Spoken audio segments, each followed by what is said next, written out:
Movie के शुरू में हम देखते हैं कि 4 जून 1987 को एक आदमी स्कूटर पर आ रहा है जिसका नाम फादर एमॉर्थ होता है। फादर एमॉर्थ एक घर में जाता है जहां पर एक दूसरा फादर होता है। इसी फादर ने फादर एमॉर्थ को बुलाया होता है। दूसरा फादर एमॉर्थ से कहता है कि यहाँ एक लड़के में शैतान है। फादर एमॉर्थ कहता है कि तुम्हें कैसे पता कि उस लड़के में शैतान है, तुमने डॉक्टरों को चेक करवाया है? दूसरा फादर कहता है कि हाँ, हमने तमाम डॉक्टरों को चेक करवाया है लेकिन इसका इलाज नहीं मिला। फादर एमॉर्थ कहता है ठीक है, मैं चेक करता हूँ। इसके बाद फादर एमॉर्थ तमाम घर वालों को बाहर निकाल देता है। फादर एमॉर्थ उस लड़के को जाकर चेक करता तो वाकई उसमें शैतान होता है। वो लड़का फादर एमॉर्थ से कहता है कि मैं शैतान हूँ, मैं किसी से नहीं डरता। फादर एमॉर्थ उस लड़के से कहता है कि अगर तू शैतान है तो मेरा नाम बता। ये सुनकर उस लड़के को गुस्सा आ जाता है। इसके बाद फादर एमॉर्थ उसके सामने एक निशान करता है जिसे देखकर वो खामोश हो जाता है। फादर एमॉर्थ शैतान से कहता है कि तुमने इस कमजोर लड़के को ही क्यों चुना, तो कोई ताकतवर इंसान को अपने बस में करता। शैतान कहता है कि मैं किसी भी चाहूँ अपने बस में कर सकता हूँ। इसके बाद पीछे से एक आदमी और एक सूअर आ जाता है। फादर एमॉर्थ उस शैतान से कहता है कि तू इतना ही ताकतवर है तो इस सूअर में जाकर दिखा। इसके बाद शैतान को गुस्सा आ जाता है, वो सूअर में चला जाता है और वो आदमी सूअर को मार देता है और वो लड़का बिल्कुल ठीक हो जाता है। इसके बाद फादर एमॉर्थ वहाँ से चला जाता है। इसके बाद हम एक लड़की को देखते हैं जिसका नाम जूलिया होता है। इसकी एक बेटी और एक बेटा होता है। बेटी का नाम एमी होता है और बेटे का नाम हेनरी होता है। जूलिया के हस्बैंड कार एक्सीडेंट में मर चुके थे। जूलिया एक चर्च में जाती है जो बहुत ही ज्यादा पुराना होता है। चर्च की जमीन जूलिया के नाम पर होती है। जूलिया वहाँ पर फादर थॉमस से मिलती है जो इस चर्च की रखवाली करता है। उस चर्च के अंदर वर्कर काम कर रहे होते हैं जो इस चर्च को ठीक कर रहे थे। हेनरी नीचे गोदाम में चला जाता है। वो गोदाम को देख रहा होता है। वहाँ पर वो एक सुराख को देखता है। इसके बाद वो वहाँ से पत्थर को हटाता है और सुराख के बाहर देखता है। उसे वहाँ पर एक निशान दिखाई देता है। जब वो उसे देखता है तो वो निशान टूटना शुरू हो जाता है। कुछ वर्कर्स गोदाम में से गुजरते हैं। एक आदमी को वही सुराख नजर आता है। वो सुराख से दूसरी तरफ देखता है लेकिन उसे कुछ भी दिखाई नहीं देता। वो आदमी आग लगाता है लेकिन वहाँ पर गैस होती है जिसकी वजह से आग फैल जाती है और वो जल जाते हैं। इसके बाद वहाँ पर एम्बुलेंस आती है और उन्हें ले जाती है। उनका बॉस कहता है कि हम यहाँ पर काम नहीं करेंगे। वो सब वहाँ से चले जाते हैं। जब सब चले जाते हैं तो एमी जोर से चलाती है। उसकी मॉम वहाँ पर आती है। एमी कहती है कि हेनरी को कुछ हो गया है। उसकी माँ हेनरी को देखती है तो वो कांप रहा होता है। इसके बाद हेनरी उठता, वो कहता है कि तुम सब मरोगे। जूलिया हेनरी को हॉस्पिटल ले जाती है। तमाम डॉक्टर उसका चेकअप करते हैं लेकिन उसे कोई भी बीमारी नहीं होती। डॉक्टर जूलिया को मना कर देते हैं और उन्हें घर भेज देते हैं। इसके बाद जूलिया हेनरी के कमरे में जाती है। हेनरी जूलिया से कहता है कि जाकर फादर को लेकर आओ। इसके बाद वहाँ पर फादर थॉमस आ जाते हैं। फादर थॉमस कमरे में जाते हैं लेकिन हेनरी उसे दूर फेंक देता है। हेनरी जूलिया से कहता है कि गलत फादर को भेजा है, किसी दूसरे फादर को भेजो। इसके बाद फादर एमॉर्थ अपने बॉस से मिलता है जिसका नाम द पोप होता है। फादर पोप फादर एमॉर्थ से कहता है कि स्पेन के अंदर एक केस है, एक लड़की के अंदर एक शैतान आ गया है। ये केस तुम ही हल कर सकते हो। तुम जल्द से जल्द स्पेन जाओ और जाकर उसका मसला हल करो। वो मसला एक चर्च के अंदर आया है। उस चर्च के अंदर पहले भी कई मसले आ चुके हैं। अब तुम ही मेरी आखिरी उम्मीद हो। तुम जाकर उस केस को हल करो। इसके बाद फादर एमॉर्थ जल्दी तैयार हो जाते हैं और सीधा स्पेन पहुंच जाते हैं। फादर एमॉर्थ उस चर्च में पहुंच जाता है। वहां पर फादर थॉमस आ जाता है। फादर थॉमस फादर एमॉर्थ को देखकर बहुत ही हैरान हो जाता है। फादर थॉमस फादर एमॉर्थ का बहुत ही बड़ा फैन होता है। फादर थॉमस ने फादर एमॉर्थ की तमाम किताबें और आर्टिकल पढ़े होते हैं। फादर एमॉर्थ चर्च के अंदर जाता है। वो जाकर जूलिया और एमी से मिलता है। वो उन्हें कहता है कि तुम प्रार्थना करो, मैं जा रहा हूँ। फादर एमॉर्थ कमरे में जाता है। वो जाकर प्रार्थना करता है। हेनरी उठ जाता है। फादर एमॉर्थ उसे वही निशान दिखाता है लेकिन उसका हेनरी पर कोई भी असर नहीं होता। ये देखकर वो हैरान हो जाता है। वो नीचे बैठ जाता है। फादर एमॉर्थ शैतान से कहता है कि तुम इस बच्चे के अंदर क्यों गए? शैतान कहता है कि इसकी मासूमियत तबाह करने में मुझे बहुत मजा आएगा और एक फादर को मारने में मुझे ज्यादा मजा आएगा। फादर एमॉर्थ शैतान से कहता है कि तुम यहाँ पर क्यों आए हो? शैतान कहता है कि मैं तुम्हारे लिए आया हूँ। फादर एमॉर्थ कहता है तो फिर तुम्हें मेरा नाम पता होगा, बताओ मेरा नाम क्या है? शैतान कहता है कि मैं सब कुछ जानता हूँ, जो तुमने गुनाह किए मैं वो भी जानता हूँ। फादर एमॉर्थ शैतान से कहता है कि चल ठीक है, मुझे पता है तुझे मेरा नाम नहीं पता, लेकिन तू अपना नाम तो मुझे बता। शैतान कहता है कि मैं बेवकूफ़ नहीं हूँ जो मैं तुम्हें अपना नाम बताऊं। मैं तुम्हारा नाम जानता हूँ, तुम्हारा नाम फादर एमॉर्थ है। ये देखकर वो घबरा जाता है। शैतान फादर से कहता है कि मैं तुम्हें एक बुरा सपना सुनाता हूँ। वो फादर एमॉर्थ का सपना सुनाता है जिसके अंदर वो एक जंग लड़ रहा होता है लेकिन उसके सारे दोस्त मर जाते हैं लेकिन वो जिंदा बच जाता है। इसके बाद हेनरी अपने मुंह से लाल चिड़िया निकालता है। ये देखकर फादर एमॉर्थ डर जाता है। वो कमरे से बाहर चला जाता है। फादर थॉमस फादर एमॉर्थ से कहता है कि वाकई उसमें शैतान है? फादर एमॉर्थ कहता है हाँ, उसमें शैतान है।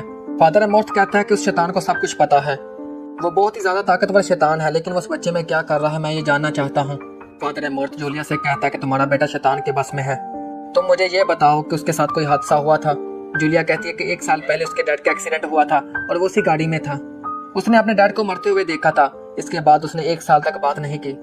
इसके बाद हम एमी को देखते हैं। उसे कुछ आवाजें सुनाई देती है। वो हेनरी के कमरे में जाती है। हेनरी एमी से कहता है कि तुम आग में जलोगी। ये देखकर वो डर जाती है। वो सीधा अपने कमरे में चली जाती है, जाकर दरवाजा बंद कर लेती है। इसके बाद उससे फोन आता है। वो जाकर फोन उठाती है। वो फोन उसके डैड का होता है। ये देखकर वो डर जाती है। वो सीधा अपनी मॉम के पास जाती है। इसके बाद फादर एमॉर्थ कहता है कि अब हमें उसका मुकाबला करना होगा। फादर मॉर्थ फादर थॉमस से कहता है कि वह शैतान बहुत ही ज्यादा ताकतवर है, सबसे पहले हमें उसका नाम जानना होगा, इसी नाम की वजह से हम उसे हरा सकते हैं। फादर मॉर्थ कहता है कि तुम जाकर सिर्फ प्रार्थना करोगे, बाकी काम मैं करूंगा, तुम शैतान से बात नहीं करोगे, वो शैतान तुम्हारा ध्यान भटकाएगा, लेकिन तुम प्रार्थना करते रहना, ओके। फादर थॉमस कहता है ठीक है, मैं यही करूंगा। वो दोनों कमरे में दाखिल होते हैं। फादर मॉर्थ और फादर थॉमस दोनों प्रार्थना करते हैं। शैतान को कुछ होने लगता है, वो बेहोश हो जाता है और कमरे की लाइट चली जाती है। फादर मॉर्थ लाइटर को ऑन करता है। फादर मॉर्थ सामने एक लड़की को देखता है जिसका नाम रोसारिया होता है, जिसे देखकर वो डर जाता है। रोसारिया फादर मॉर्थ से कहती है कि तुम्हारी वजह से मैं नर्क में जल रही हूँ, तुमने मेरी बात का यकीन नहीं किया, तुम्हें तुम्हारे गुनाहों की सजा मिलेगी। इसके बाद वो लड़की हेनरी में तब्दील हो जाती है। इसके बाद हेनरी उठ जाता है। हेनरी फादर मॉर्थ से कहता है कि तुम्हें और बताऊं। फादर मॉर्थ डर जाता है। इसके बाद वो दोनों कमरे से बाहर चले जाते हैं। इसके बाद फादर मॉर्थ और फादर थॉमस दोनों बैठ जाते हैं। थोड़ी देर बाद फादर मॉर्थ को याद आता है, वो वहां से बाहर चला जाता है। फादर मॉर्थ बाहर आकर एक कुएं को देखता है, वहां पर काफी जारियां होती हैं। फादर मॉर्थ उन जारियों को आग लगा देता है। इसके बाद वो नीचे देखता है तो वहां पर इंसानों की खोपड़ियां होती हैं। फादर थॉमस कमरे के बाहर प्रार्थना कर रहा होता है, उसे कुछ आवाजें सुनाई देती हैं। वो कमरे में जाता है, वो हेनरी के करीब जाता है, लेकिन हेनरी उसके कान पर काटता है और आधे कान को खत्म कर देता है। इसके बाद फादर थॉमस वहां से भाग जाता है। दूसरी तरफ एमी कमरे में अकेली होती है, लेकिन वहां पर शैतान आ जाता है जो एमी को पकड़ता और दीवार के साथ फेंकता है। एमी डर जाती है। इसके बाद वो कबर्ड के अंदर चली जाती है। इसके बाद हम जूलिया को देखते हैं, उसके ऊपर एक हाथ होता है, वो हाथ उसे बेड के अंदर ले जाता है।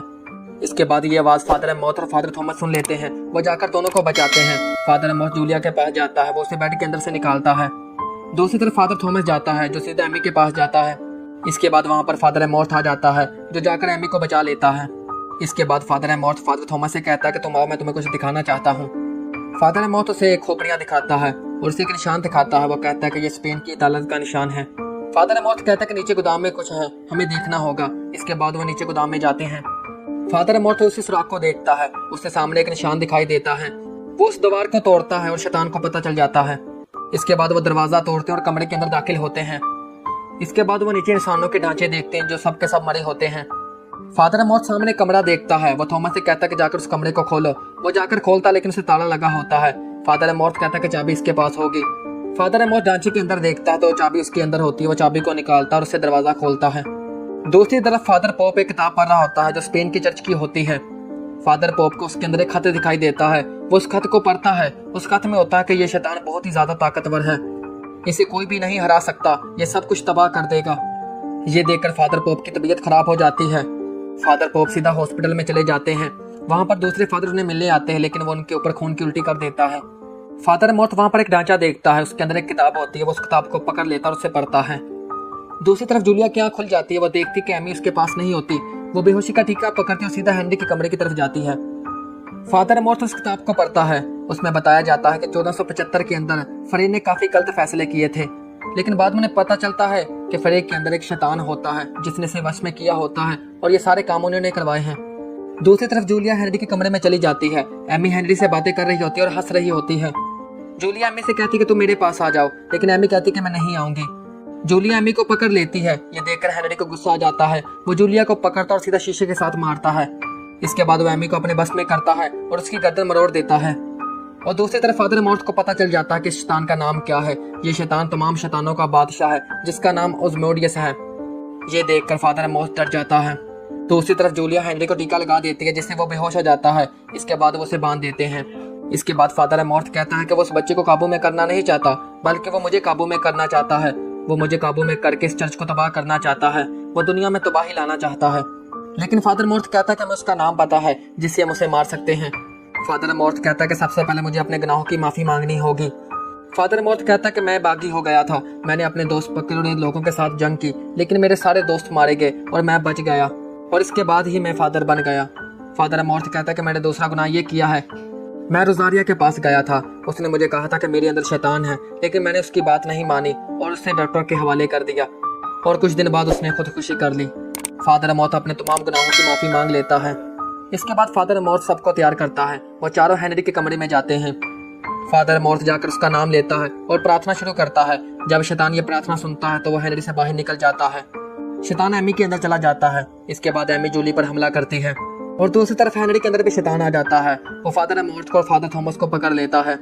शैतान फादर मॉर्थ से कहता है कि जल्दी फैसला करो कि तुम मेरे गुलाम बनोगे या नहीं तो मैं इन सबको मार दूंगा।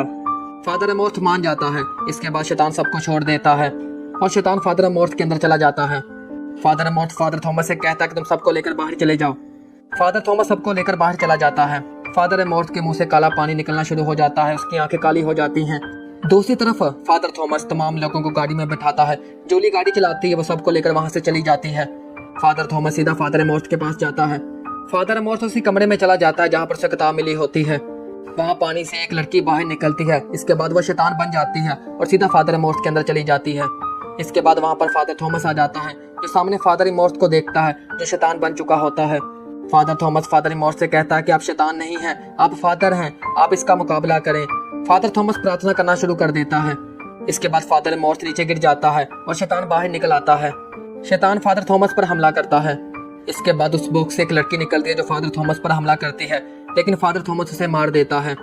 दूसरी तरफ शैतान फादर मॉर्थ पर हमला करता है। शैतान फादर मॉर्थ को मारने लगती है, लेकिन फादर मॉर्थ क्रॉस का निशान उसके सर पर रखता है।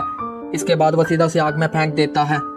फादर मॉर्थ और फादर थॉमस दोनों प्रार्थना करते हैं। इसके बाद वह शैतान मर जाता है। इसके बाद वो दोनों वहां पर बैठते और बातें करना शुरू कर देते हैं। फादर मॉर्थ फादर थॉमस से कहता है कि तुमने बहुत ही अच्छा काम किया है। इसके बाद फादर मॉर्थ और फादर थॉमस सीधा पोप के पास जाते हैं। फादर पोप उनका शुक्रिया अदा करता है और उन्हें मुबारकबाद देता है। फादर पोप फादर मॉर्थ का ओहदा बना देता है। इसके बाद फादर मॉर्थ के एक और नया काम मिलता है, वो उसकी तरफ जाता है।